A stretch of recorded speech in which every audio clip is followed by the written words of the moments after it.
Escucha, la radio es, sin lugar a dudas, el medio de comunicación más íntimo y directo con el oyente, porque se produce una especie de comunión, de simbiosis, que yo creo que es imposible con otro medio. Yo no tengo ninguna duda. ¿Por qué? Porque efectivamente en la radio la podemos oír en cualquier sitio, es siempre la compañía y aparte de eso te da un cierto calor que no te dan otros medios. Pues yo te propongo que le demos visibilidad a este momento radiofónico para hablar de la historia del medio en Canarias, que además hay mucho que contar, ¿no te parece? No tengas ninguna duda, mucho que contar y la radio en Canarias ha dado figuras muy, muy notables.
Columbia Broadcasting System and its affiliated stations present Orson Welles and the Mercury Theater on the Air in The War of the Worlds by H.G. Wells.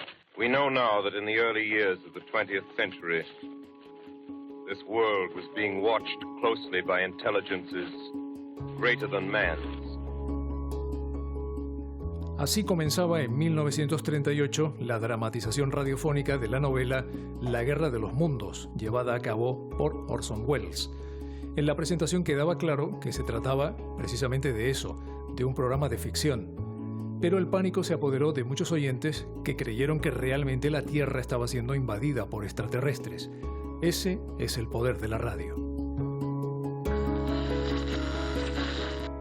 En Canarias la historia del medio comienza en 1929 con Radio Club Canarias, más tarde Radio Las Palmas, seguida en 1934 por la inauguración oficial de Radio Club Tenerife. En sus estudios se transmitían desde comedias y conciertos hasta boletines informativos. Pero la guerra civil lo cambió todo. La propaganda se imponía a la libertad informativa. Saltemos en el tiempo hasta 1955, año en el que nace Radio Juventud de Canarias, donde empezaron su andadura grandes profesionales como Diego García de Soto, Genoveva del Castillo o José Antonio Pardellas. Recuerdo que Radio Juventud de Canarias se llamaba entonces Estación Escuela, porque ahí se hacían cursos. Dice, tu porvenir en la radio como guionista, locutor, técnico, etcétera, etcétera. Y yo me apunté a lo de guionista porque me gustaba escribir ya desde que era estudiante, ¿no? Escribía cositas. Y entonces Ignacio García Talavera, que además era un magnífico director de teatro escénico, de teatro radiofónico, cuando me fui a inscribir me dijo, oye, me gusta tu voz, ¿por qué no te pones aquí a mi lado y empiezas a hablar un poquito? Te empujaron hacia el micrófono. Me empujaron hacia el micrófono, cosa que les agradezco mucho hasta hoy, que a mis 83 años sigo delante de un micrófono todos los jueves. ¿Saben ustedes, queridos oyentes, qué ocultan nuestros hijos? La mayoría me tendrá que decir que no, que seguramente no lo saben. ¿Cómo era la radio de entonces, desde esos comienzos, cuando tú empiezas? Quiero decir, ¿de qué se hablaba? ¿Cuáles eran los programas que estaban normalmente a la orden del programas día? De entretenimiento. Podrías pensar que editoriales no se podían hacer. Yo tenía un programa que era para ayudar a la gente, ¿no? Que pasaba una señora que tenía 7 hijos y le vendría bien una lavadora. Yo haz bien y no mires a quién, recuerdo el título del programa, ¿no? Y entonces pues convocaba a los oyentes, una señora tal, uno aportaba tanto, tal. Bueno, recuerdo un invidente, un cieguito que vendía cupones en la Plaza Weyler al lado del Bar X, que mandó un recado que decía que él se sentiría acompañado si tuviera un transistor, y eso lo mandó un oyente. Y recibió como media docena de transistores por la campaña que habíamos hecho en Haz bien y no mires aquí. Es verdad que la radio tenía esa fuerza. Pero el gobernador civil de la época llamó al director de la emisora, Juan de Rojas Mora en aquel momento, y le dijo que tenía que suprimir el programa, y lo suprimieron. ¿Por qué? Porque en la España en que estamos viviendo no se puede decir que los españoles pasan necesidades. Y con ese argumento me quitaron el programa.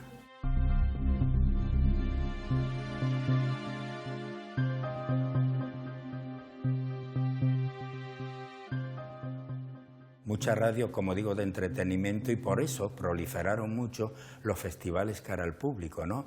Y surgían en cada barrio tríos al estilo de Los Panchos, solistas, recitadores, rapsodas.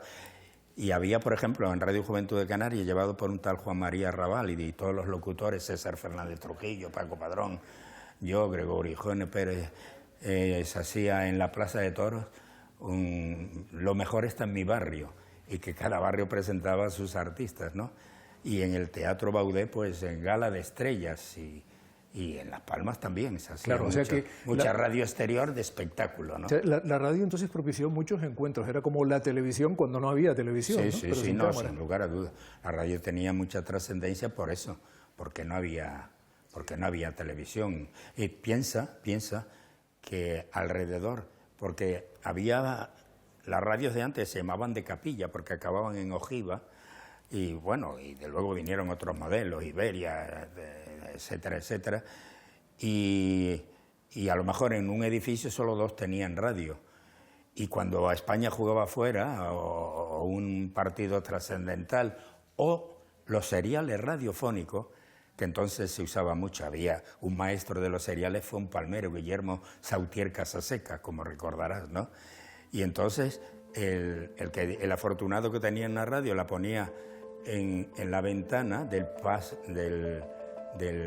patio interior para que los vecinos oyeran eso, o un serial radiofónico, o a Matías Prats transmitiendo un partido, ¿no? Matías Prats, padre.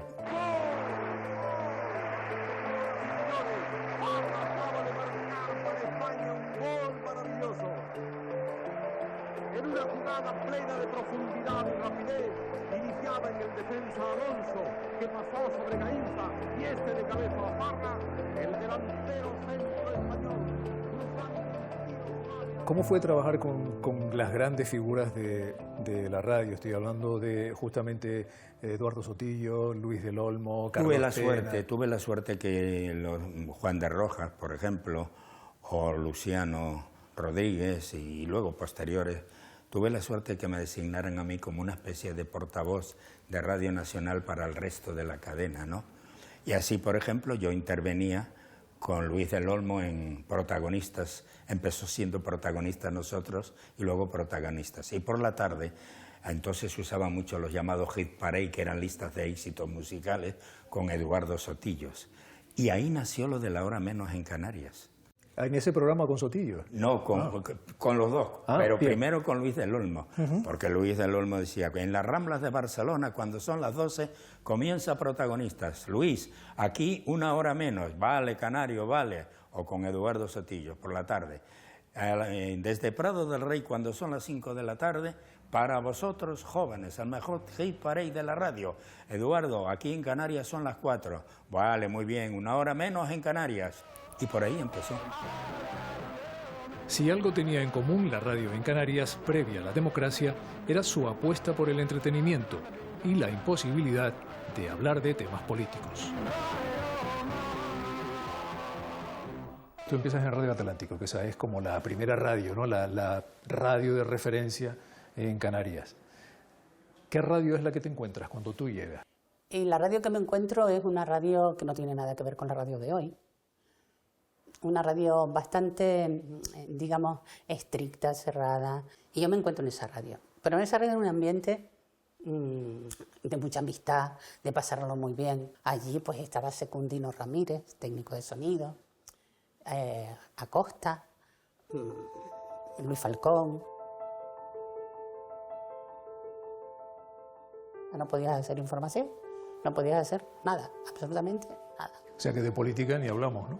Política, qué horror. Y eso ni existía. Ni existía. Y además era una emisora del movimiento, imagínate. Y tertulias tampoco.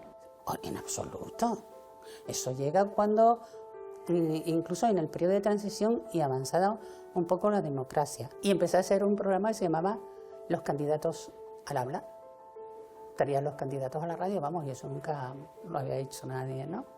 Porque a mí siempre me gustó, incluso en la época de la dictadura, hacer cosas que por lo menos tuvieran una función social, ¿no? Yo siempre decía, mientras que no me digan que no, lo intento. El día que me digan que no, pues ya veremos. Pero, y por eso siempre... no es que me atreví, sino sencillamente para mí era una necesidad de compartir con la sociedad cosas que tenían que saber, que tenían que... Porque claro, todo era muy estricto, muy cerrado. Flora Martín, como Lali, pertenecen a esa generación de profesionales empeñados en usar las posibilidades del medio para hacer una radio más social y centrada en las preocupaciones de los oyentes. ¿Cómo era esa radio en la que tú das tus primeros pasos? Qué radio más bonita, José Luis. Aquello era radio. Esto de hoy también, lo que pasa es que es mucho más fácil, porque todo lo digital, lo tecnológico, te ayuda, ¿no? Antes tenías que inventártelo absolutamente todo. Por ejemplo, los oyentes de este programa, o telespectadores, recordarán seguramente, si han seguido la COPE, un programa que se llamaba El Cantamañanas. El gallo era la sintonía del programa, un gallo cantando. Para que ese gallo saliera cantando en la sintonía, un compañero tuvo que estar en la azotea de su casa, pasando frío y esperando a que el gallo que tenía en su casa cantara para grabarlo. Y esa es la sintonía. O sea, ahora tú vas a un efecto especial en cualquier sitio y encuentras lo que te dé la gana, ¿no? Antes tenías que inventártelo y que hacerlo. Era una radio realmente bonita. ¿Y aquella radio cómo salía al aire? Porque estamos hablando de unos tiempos donde la libertad de expresión era más un sueño que una realidad. Sí. ¿Cómo salía? Bueno, al principio, hasta que acabó la dictadura, estuvimos burlando al Ministerio de Turismo un montón. O sea, teníamos que mandar el día anterior las noticias del siguiente día, a ver cómo se entiende eso, ¿no? El día anterior, el Ministerio de Turismo tenía que tener las noticias que tú ibas a emitir el siguiente día, tanto las noticias se supone que es actualidad. Pero nosotros hacíamos, ya de todas maneras, si nos están escuchando ya no nos va a pasar nada, ¿no?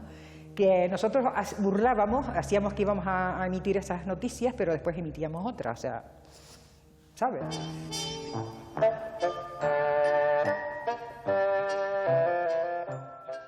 Estamos hablando de un momento en el que hay un programa estrella en la radio que se llama Achirona, que había empezado como una sección y acabó siendo un sí, programa. Empezó como una cosa de 5 minutos con una llamadita, muy así, con mucha vergüenza, no sé qué, hay que me van a conocer la voz por la radio, no sé qué. Después 10 minutitos, un cuarto de hora, total que al final se convirtió en un programa por sí mismo de 1 hora. Incluso con 1 hora no dábamos abasto. Habrá muchas personas que nos están viendo ahora y que recuerdan perfectamente a Achirona, pero para quienes no lo conocieran, ¿qué era Achirona? Achirona era meter en la cárcel sobre todo a los políticos. Empezó con esa idea. A los políticos que te dicen cosas que luego no cumplen, a los políticos que no cumplen con su trabajo. ¿Sabes? Empezaron a participar mucha gente de asociaciones de vecinos. Mire, porque en mi barrio la carretera esta, que no sé cuánto, porque la basura no la recogen, ¿sabes? Este tipo de cosas. Pero luego ya fue derivando y entonces ya era por todo. O sea, ya te podías meter en Chirona a ti también. Sí, ahí no se nadie. Y aquello naturalmente te proporcionó un montón de nuevos amigos, pero ¿y enemigos algunos de los que metías en Chirona? Los políticos. Yo creo que eran bastante enemigos, porque no les gustaba en absoluto que los metieran en Chirona, ¿no?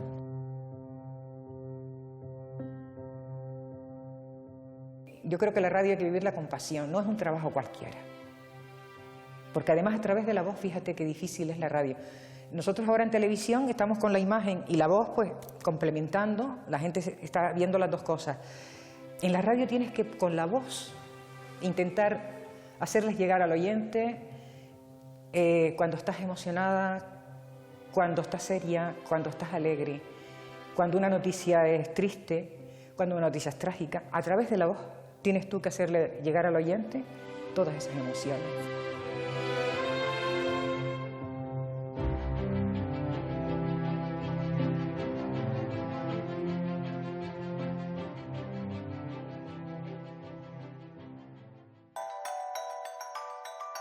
La radio es emoción, entretenimiento, pero también desempeña una importante labor social.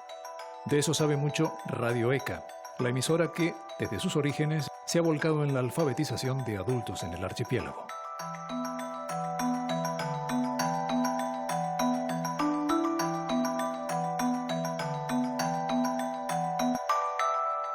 Amparo, cuéntanos, ¿cuándo se pone en marcha Radio ECA? ¿A quién se le ocurre la idea de que hay que poner en marcha una emisora cultural en Canarias? Pues mira, Radio ECA se pone en marcha en el año 1965. Y a quién se le ocurre ponerlo en marcha es a Francisco Villén Lucena, un joven sacerdote jesuita que aterriza en Gran Canaria en el año 66, viene de Andalucía. El que las personas pudieran ver de que por radio se podía aprender fue al principio algo difícil. Cuando aterriza en Gran Canaria se da cuenta que hay muchísimas personas analfabetas, además en unas condiciones económicas muy paupérrimas, ¿no? Y en un territorio de difícil acceso. Y ante esa realidad empieza a volver a soñar y sueña enseñar a leer y a escribir a través de la radio, ¿no? Repetía continuamente, tenemos que llegar a las personas que más lo necesitan, a las que no tienen escuela cerca, para enseñarles a los más pobres, ¿no? Eso es lo que continuamente repetía. Y eso, un sueño que al principio, bueno, pues en pocas personas creían, fue contagiando, ¿no? Y consiguió contagiar primero a una inspectora jefa de la campaña de alfabetización de aquel momento, doña Maripaz Sáez, y también al presidente del Cabildo de Gran Canaria, don Federico Díaz Beltrana, ¿no? Y a la marquesa de Arúcar, ¿no? Que le puso, bueno, pues le aportó algunos dinerillos, como se decía en aquel momento, ¿verdad?, para comprar una emisora, ¿no? Eso fue fundamental para el nacimiento de ECA. Desde las cumbres más altas de la isla de Gran Canaria, en el monte Constantín, llega hasta ustedes Radio ECA, emisora cultural de Canarias.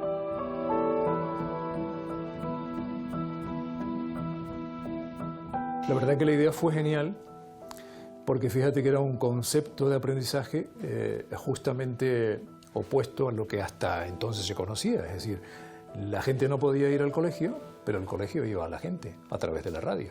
Eso es, veía en las TIC del momento, en la tecnología de la información y la comunicación del momento, la oportunidad para llegar donde no había escuelas, ¿no? Era, bueno, pues de verdad que es un hombre con mucha visión y además con mucha exigencia, porque lo que hizo para hacerse acompañar fue de los mejores maestros y maestras de la campaña de alfabetización. Yo me imagino que para el equipo de ECA el ver la culminación de un trabajo, que es cuando aquella persona que decide confiar en ECA para aprender recibe su título, imagino que eso es un motivo de satisfacción para todos. Pero yo te quiero preguntar por el tuyo personal. ¿Cuál crees tú que ha sido tu momento de satisfacción personal?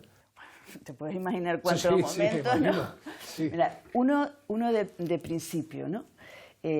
Siendo profesora, cuando una alumna mayor, ¿no?, esa mujer que consigue descubrir el mundo después de muchos años, llega al centro y me dice, Amparo, por fin tuve que ir a la tienda y como no iba a estar cuando mi hija llegaba, le dejé una nota que le decía, fui a comprar, ¿no?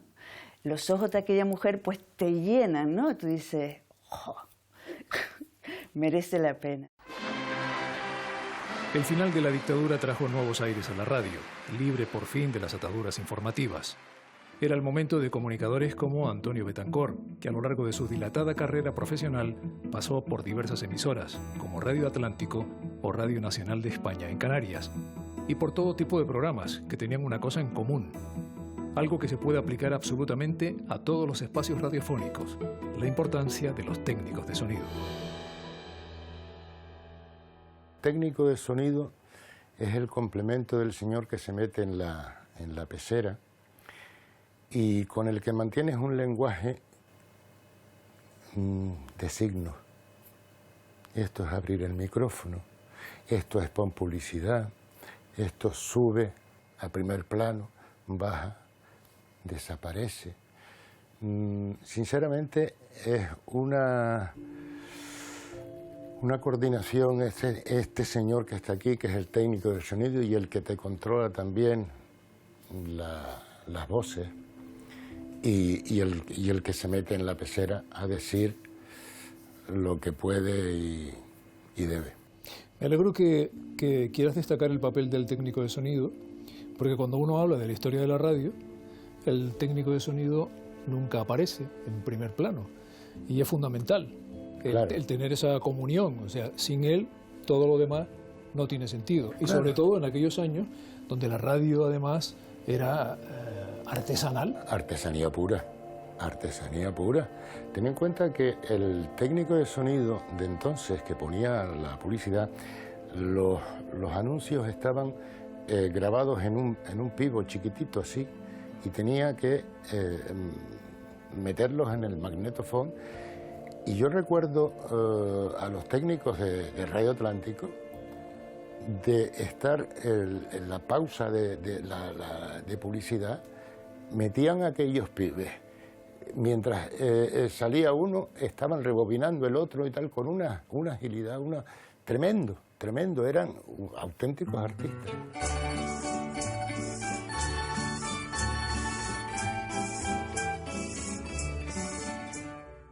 Cuando tú estás en la radio, cuando tú entras en la radio, a ti te toca vivir una época en la que los concursos, las actuaciones musicales en directo, en la radio, y los seriales estaban de plena moda, ¿no?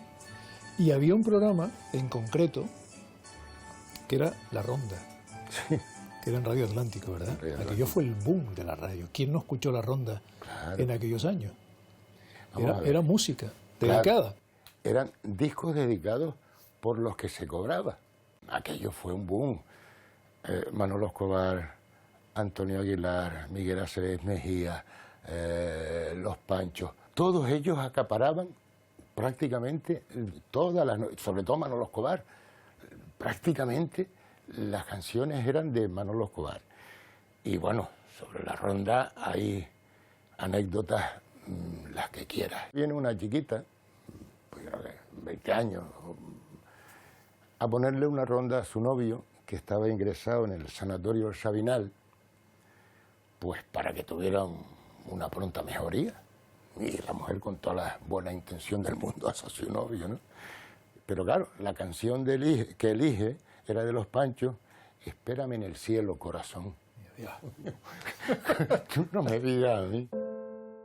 Volvía la libertad a la radio y volvían al medio profesionales como Teresa Alfonso, que después de un largo hiato entró en 1979 en la emisora que la vio convertirse en una de las grandes estrellas de las ondas en el archipiélago, Radio Club Tenerife. Saludos cordiales de Teresa Alfonso al inicio en la realización de Cadena Dial Tenerife, 24 horas de música en español para que se entere de lo que le cantan. Teresa, usted empezó en Radio La Palma. En La Voz de la Isla de La Palma. ¿Cómo era aquella emisora? ¿Cómo era aquella radio entonces? Mira, aquella radio estructuralmente era muy pequeñita y para un hueco que había está tapada con una manta de aquellas mantas cuarteleras, de aquellas marrones, pues con una manta de esa estaba tapada el hueco para que no hubiera eco. ¿Cómo llegó allí? ¿Qué significó para usted llegar a Radio Club Tenerife? Mira, yo dejé la radio cuando tuve mis hijos, eran mis hijos pequeños, me dediqué a ellos plenamente. Cuando empezaron a crecer, yo necesitaba la radio. Yo recuerdo ir de visita, porque el padre de mis hijos trabajaba también en la radio, y ellos iban a jugar, a ver al padre, y yo me sentaba en un estudio. Y yo me sentía feliz allí. Y me acuerdo que José Antonio Pardillas me dijo un día, si pudieras, volverías. ¿Volverías a la radio? Y le dije, sí. Y si puedo, yo no me muero sin volver a meterme en la pecera. Y lo cumplí. Lo cumplí cuando ya fueron los niños más grandes. Un día leí el periódico que Radio Club tenía nuevo director. Y entonces, allí que me presenté, le dije, mira, habrá más sitios, pero ¿por qué la radio? Porque yo lo único que he hecho toda mi vida, lo único que sé hacer hasta ahora es la radio.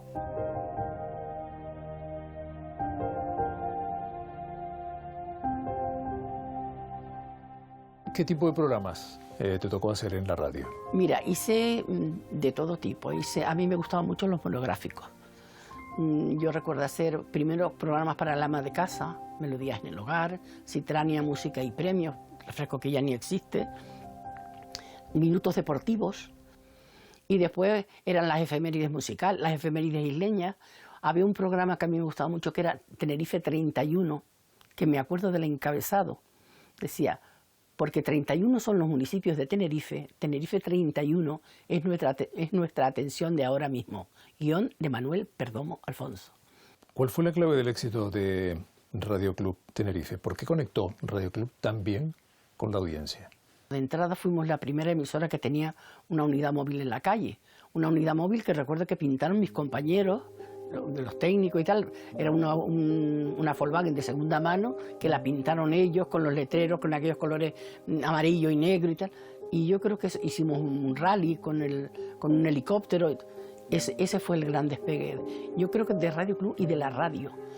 Porque mi opinión particular es que cuando nació la televisión, no es que la televisión le quitara sitio a la radio, es que la radio se acobardó y se echó hacia atrás, sin darse cuenta de que somos muy compatibles.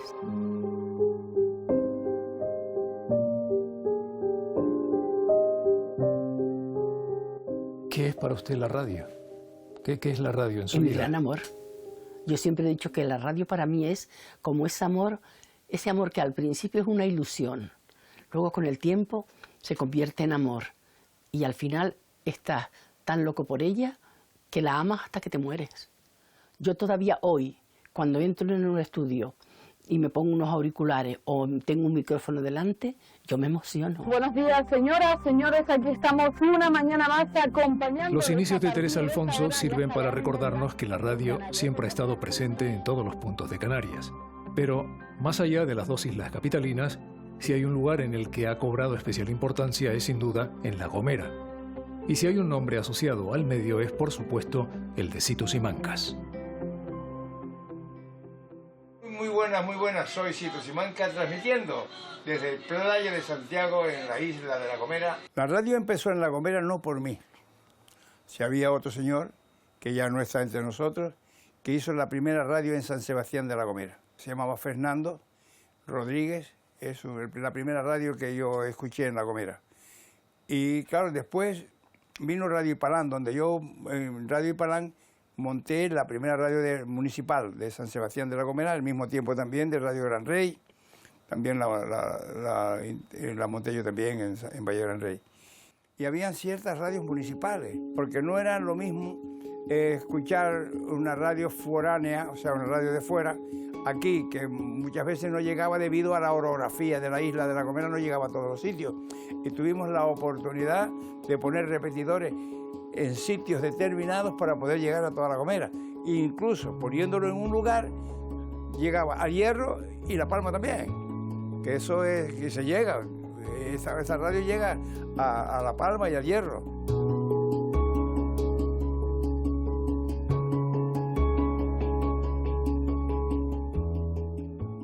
Aquí lo que se usaba mucho y se sigue usando son rancheras, ¿no?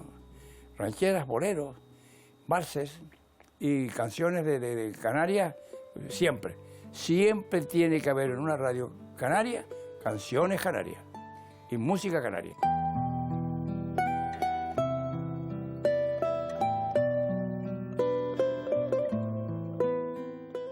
La radio para mí es todo. Para mí es mi vida. La vida en la cual uno se refugia cuando tiene problemas y cuando a mí la vida me ha castigado duramente, mi refugio es la radio. Este lugar donde estamos ahora mismo es mi refugio. Y aquí me olvido de todos los problemas, por muchos que haya.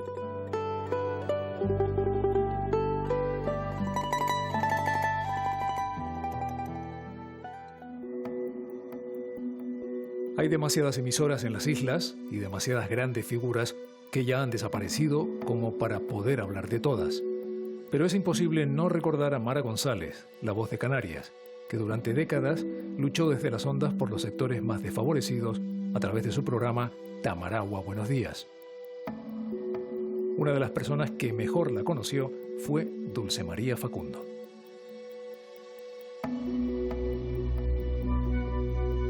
Mara, saludos, buenos días. Muy buenos días, Dulce María. ¿Qué tal? Me encanta el remanso Valerio. Ahí me voy a quedar. Dulce, ¿cómo empezaste tú en la radio? ¿Cómo llegas tú al mundo de la radio? Una tarde una amiga me dice que están haciendo una prueba para buscar nuevas voces y me dice que si la acompaño. Y yo le digo que sí, que voy con ella y la acompaño, efectivamente. Y de repente sale Mara y me dice, pero ¿cómo? ¿Pero y tú no vas a hacer ninguna prueba? Y digo, no, yo vine acompañando a una amiga. Y me dice ella, no, debes de hacer la prueba porque es que a mí me gustaría hablar contigo para ver si te vienes a trabajar conmigo. Toma este periódico, lo lees y ya está. Y así fue, me metí en el locutorio, lo leí y de repente cuando me hacen así, que ya no tenía que seguir leyendo, que nada, que me quedaba. Y Mara me pide que si me gustaría trabajar con ella porque ella pues tiene que llevar lo que hoy día es la producción de los programas, entonces de secretaria de Mara González. Para mí era todo un honor, imagínate. El caso es que tú en un momento determinado pasas de ser secretaria de Mara González a ser su asistente, su productora, su amiga personal e incluso su sustituta en el micrófono. Sí, eso de amiga personal con Mara es que vivimos momentos inolvidables, como la emisora que está también dentro de la radio, porque no solamente éramos compañeras, éramos como hermanas, la verdad. Recordarla me emocionó. Sí, y tú recuerdas la primera vez que tú te tienes que poner delante de un micrófono porque además es ella quien te empuja y te dice, oye, pues nada, que hoy vas a presentar. Sí, que yo dije, ¿y qué digo? Imagínate, cuando le dije a ella, digo, pero Mara, ¿y qué digo? Me dijo, nada, tienes que saludar, saluda natural, como eres tú, así como eres tú fuera del micro, no dejes de ser tú. Y yo dije, bueno, pues tendré que ser yo delante del micrófono y eso es lo que sigo haciendo y compartiendo cada día, cada mañana, cada mediodía, en cada uno de los directos. Porque la verdad es un placer levantarte cada día para dar los buenos días. Saludos, buenos días, muchas gracias, gratitud, buen día. Las 8:12 minutos de la mañana en Canarias. Teatro en Casa. En su número de hoy, Teatro en Casa se complace en ofrecer a sus oyentes una de las muestras más representativas del teatro hispanoamericano. Otro de los nombres claves en la historia de la radio en el archipiélago es el desaparecido César Trujillo, pieza clave en los primeros años de la ya citada Radio Juventud de Canarias, y cuyo legado persiste por partida doble, a través de su trabajo y el de su hijo, con el que comparte nombre y vocación. ¿Tú crees que serías imparcial si yo te pregunto ahora mismo por la figura de tu padre? ¿Cómo era tu padre profesionalmente? Bueno, yo creo que no sería imparcial porque es mi padre, lógicamente, ¿no? Pero escuchando, digamos, lo que cuentan de mi padre otras personas que no son, digamos, vinculadas a mi familia ni a mi entorno más cercano, profesionales, políticos, empresarios, artistas a los que ha presentado en numerosas fiestas, cuando falleció, ese testimonio que me dieron, muy sentido y yo creo que muy sincero, me lleva a pensar que lo que yo pienso es verdad. Y soy objetivo en ese sentido, con lo cual me quedo tranquilo porque no es una cosa de hijo, sino que lo piensa mucha gente y eso me satisface, sin duda. Saludos cordiales, bienvenidos una semana más a Nuestro Aire, el programa que cada viernes les trae un regalo sonoro. Estos días en el Parlamento de Canarias, en la sala de exposiciones del Parlamento de Canarias, se puede contemplar un resumen fotográfico. Empezaste a principios de los años 90. ¿Cómo ha evolucionado la radio desde entonces? Se ha modernizado mucho, ha sido mucho más dinámica, tecnológicamente lógico, ¿no? Yo empecé a hacer los primeros guiones todavía cuando empezaba con máquinas de escribir y papel carboncillo, ¿no? Para hacer las copias para los técnicos, con lo cual el salto ha sido brutal. en 30 años, ¿no? Y el lenguaje se ha hecho más vivaz, el salto al locutorio, digamos, de la calle al locutorio ha sido más rápido. Antes costaba mucho más llegar, tenías que tener cierto empaque. Años atrás, al comienzo de mi trayectoria, era peor todavía, es decir, no bastaba con saber mucho de periodismo, sino hay que contarlo bien, ¿no? Y después yo creo que en los últimos tiempos el competir, yo creo que de forma excesiva, con las redes sociales. Y las redes sociales nos han obsesionado por estar más rápido de lo que debemos ser, ¿no? Y yo creo que eso es un error. Tenemos que pararnos un poquito a pensar que seguimos siendo un medio fiable y que no podemos perder esa fiabilidad por ser los primeros, porque realmente lo que importa es contarlo, que sea verdad y bien contado. Y si hay alguien que sabe mucho de contar bien las cosas, con rigor, es quien en 1994 se convirtió en la primera mujer en dirigir Radio Nacional de España en Canarias, Chicha Arozarena. Te voy a preguntar por noticias de las que te sientes más orgullosa o la noticia más importante que tú crees que te haya tocado dar en tu vida profesional. Son muchas. Entre las informaciones más duras, pero estoy orgullosa porque no metimos la pata y porque dimos una información muy concreta, aunque era de una tristeza tremenda, tremenda, fue el incendio de la isla de La Gomera. Fíjate que han pasado 37 años. Yo lo recuerdo como si fuera hoy. Si fuera hoy la llamada de Pancho Ayala, María Luisa, ha pasado algo en la isla de La Gomera. Estábamos en la planta baja y dije, Pancho, ¿el qué? Porque estoy sola y llevo una semana aquí. Dice, ha debido pasar algo muy grave. Y conté con una colaboración inestimable, la de Erasmo Armas, que fue político del PSOE, y me confirmó en aquellos momentos la muerte de Francisco Afonso, de Lito, del conductor del gobierno civil. O sea, me confirmó muchas cosas. Esa información fue muy dura para mí, porque yo era muy amiga de Francisco Afonso Carrillo, había estado en mi boda, y bueno, te impacta.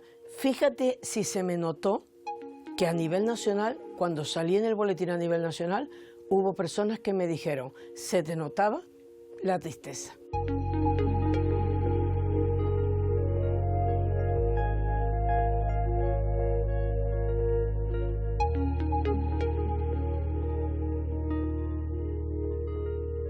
¿Y por qué crees tú que en un momento en el que ha habido una especie de descrédito, de bajona en cuanto a la credibilidad de los medios, con la radio no ocurre? Hay una simbiosis entre el locutor, redactor, llámalo como quieras, en un tiempo eran locutores, que te digo que pasan a ser parte de la familia de las personas. Entonces, ¿qué te voy a contar? Si ya es parte de tu familia, ¿cómo no va a tener credibilidad? A mí, si alguien me dice que una vez, en una ocasión, se dijo, y yo hasta me emocioné, digo, es que lo oí, me lo dijo una señora, y dice, es que sabe que lo oí en Radio Nacional, y entonces sabía que era verdad. Eso te emociona, la credibilidad, la profesionalidad de las personas que hemos trabajado en el medio radio. Con la memoria que tengo me ha venido a mi cabeza ciertas personas sin las cuales la radio en Canarias no sería posible. Equivocados están los que se piensan que se ha llegado al año 2021 por el trabajo que han hecho en los últimos años ciertas personas. No, técnicamente y periodísticamente se llega a este año y con prestigio porque hay unos que nos han precedido.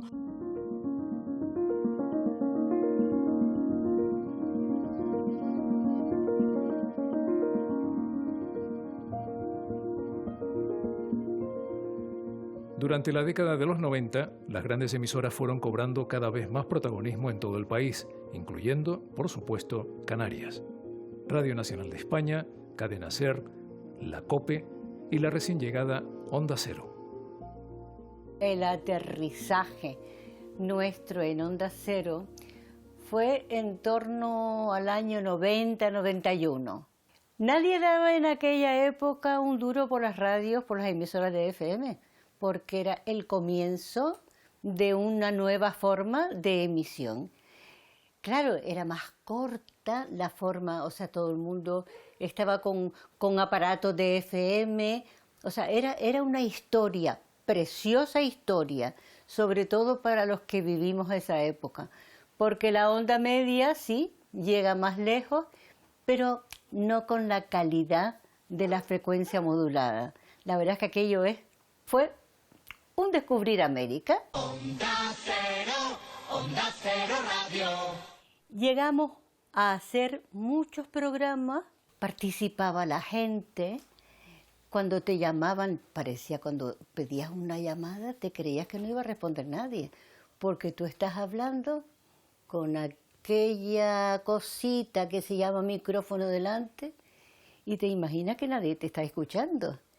Pero cuando de repente te dicen una llamada, le digo, Dios, a ver qué van a decir, a ver si me van a insultar o a ver qué me van a decir, porque cuando no le pides a nadie datos de nada, que hoy en día poco menos que le piden el carnet de identidad a la gente, en aquella época llamaba a quien le daba la gana. Pero ¿qué le agradezco yo a la gente que nunca me insultaran? Y como un helicóptero sigue esta canción en la cadena 40 principales.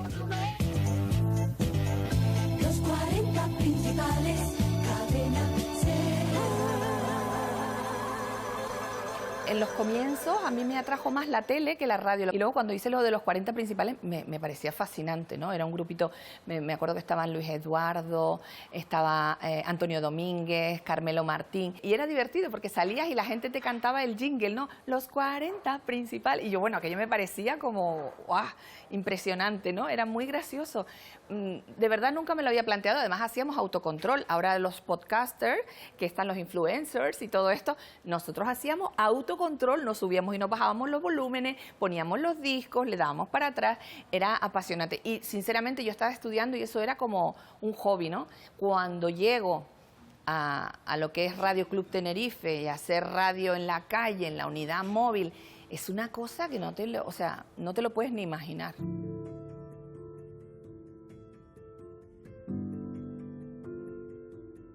¿Qué programas son con los que te sientes más identificada de aquellos primeros años? Aparte de los 40 principales, luego empiezas a hacer ya radio más convencional. Claro. Bueno, lo de 40 principales, no creas tú, esto es como contándolo, porque es como lo de Lelutier, suéltame pasado. Porque claro, lo de 40 principales ahora, que ya están los 40 Classic, está como reivindicado. Pero parece que al principio no era ni siquiera, ¿sabes? No se mantenía una relación cordial con los 40, los profesionales eran como apartados. Y bueno, fíjate, de ahí han salido Bene Fuentes, por ejemplo, ha salido José Antonio Pérez, nada menos, bueno, tantos y tantos nombres importantes de la radio. Anita Ward, Ring My Bell, que será 3, 2 o 1, rapidísimo, rapidísimo.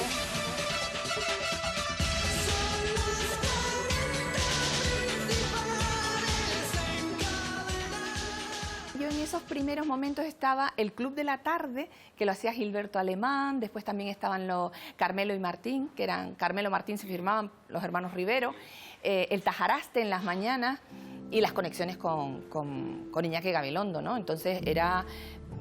Y el programa, digamos, yo presenté con José Antonio Pérez y Juan Luis Calero el Tajaraste.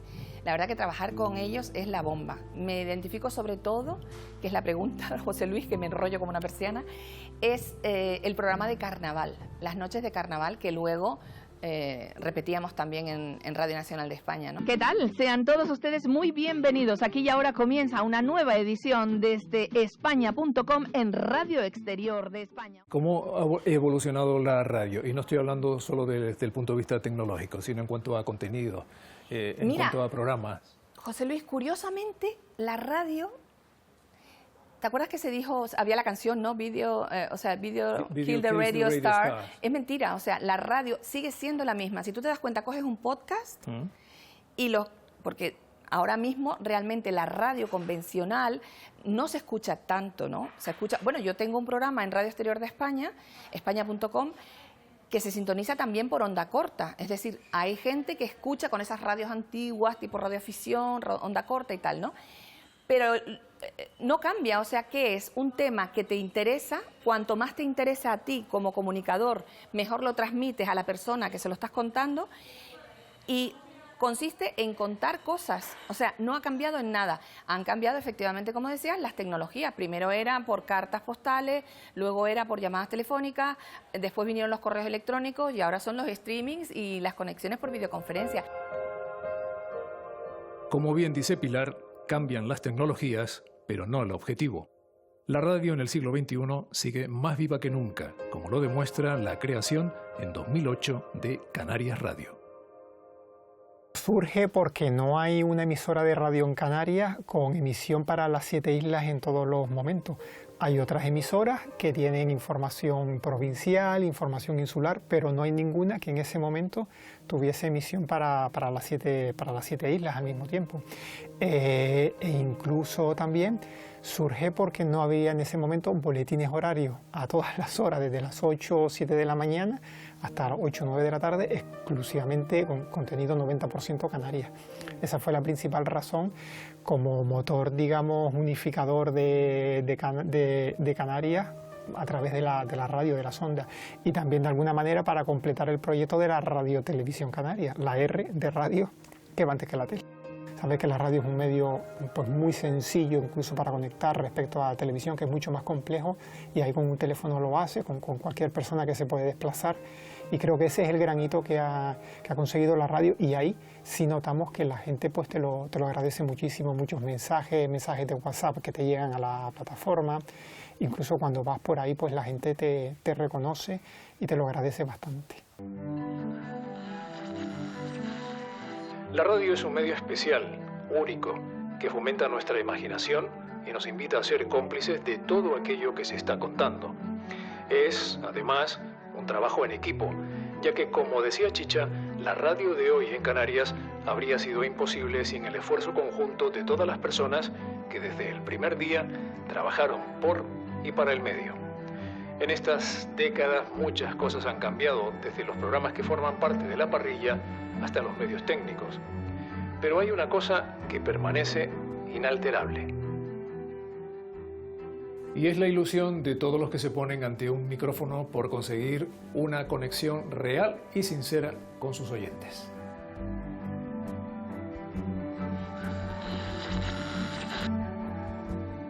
Y han sido 50 años tremendamente intensos a los que les he dedicado prácticamente toda mi vida, mañana, tarde, noche, porque para hacer un buen trabajo en un medio de comunicación como la radio, tan exigente, hay que dedicarle tiempo, y sobre todo en aquella época